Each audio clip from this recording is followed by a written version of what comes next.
I've been thinking a lot lately about where I stand and what it means to be awake in this country right now. Yeah, we're living in utter chaos, but I keep asking myself how I make sense of it all without going numb. How do I respond with clarity, with conviction, with purpose? How do I root my choices in something deeper than outrage or exhaustion? So I decided to write it down. Not just what I believe, but why. Not just what I oppose, but what I insist on. A personal record of how I see the world and how I intend to keep moving through it. I am an educator. It is my calling. I believe education is not merely about information, but illumination. It is where histories are made visible, where power is interrogated, where dignity is affirmed. I believe in asking hard questions and sitting with hard truths. Teaching to me is a discipline of clarity and conscience. It is one of the few spaces left that demands rigor, honesty, and a moral imagination all at once. I do it because I have to, because it is how I push back against erasure, because it is how I make meaning of what I carry. It shapes nearly everything I do.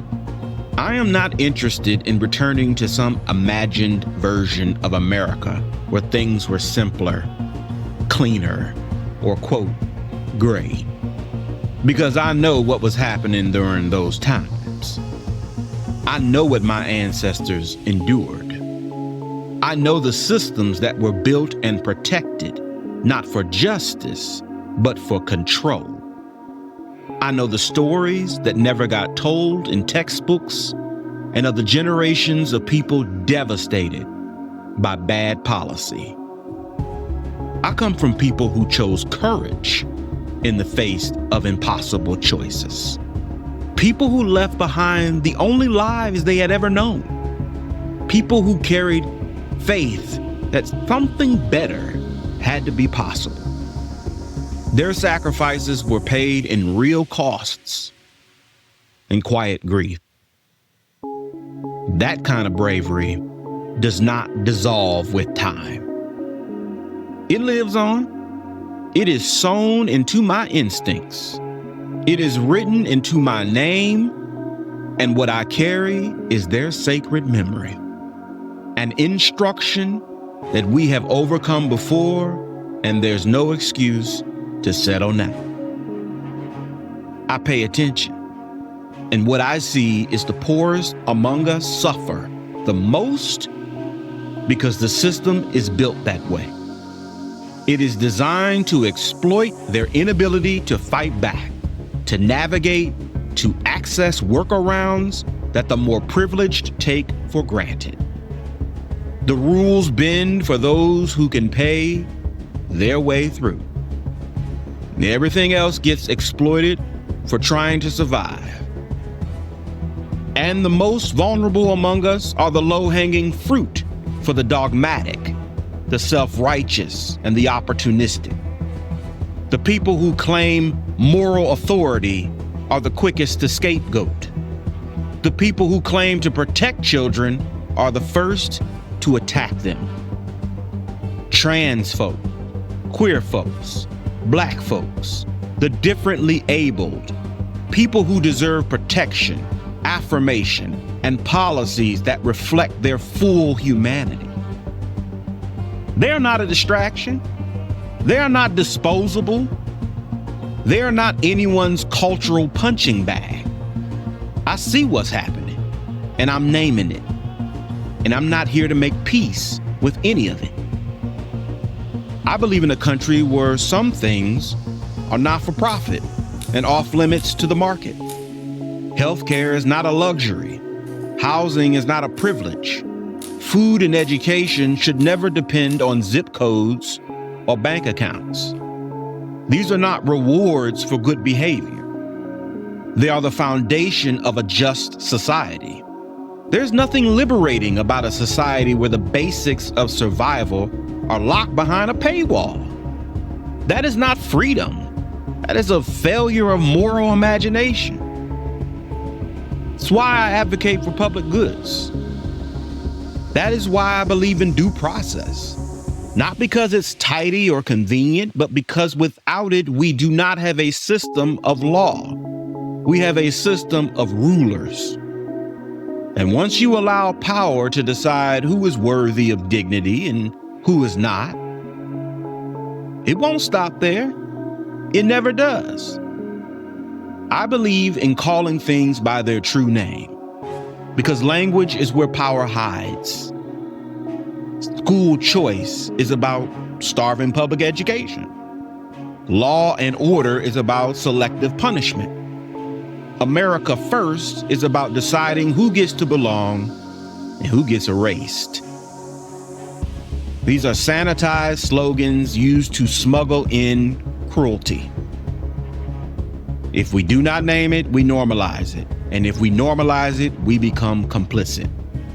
I believe in equity, in expanding the circle and confronting the institutions that were never built with all of us in mind. I will not pretend that DEI initiatives are some radical conspiracy. They're basic attempts at fairness. Inclusion is not indoctrination.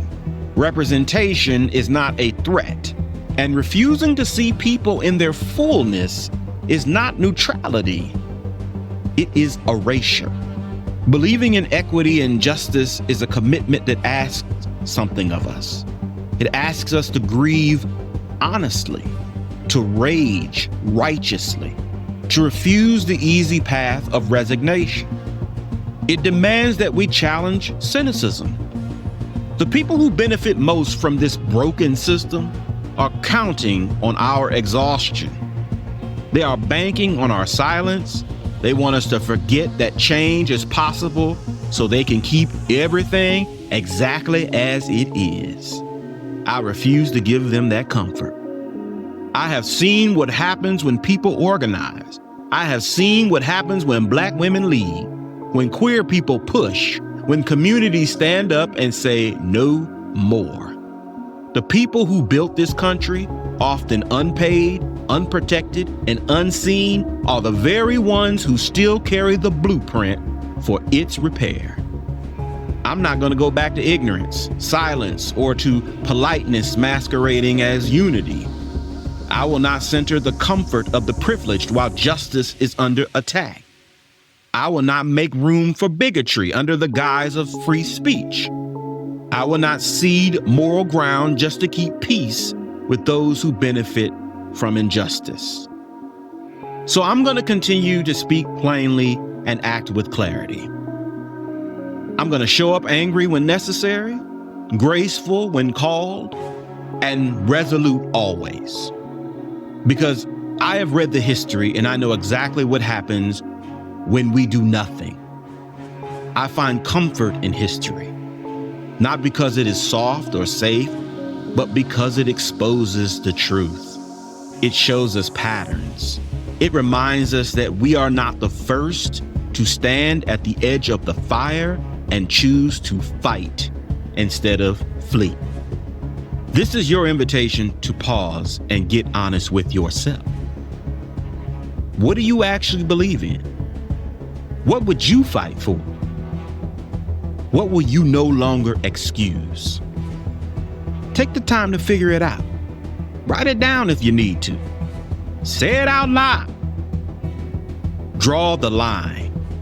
Get rooted. Because in a world that keeps shifting the goalposts, clarity is resistance. And if you know what you stand for,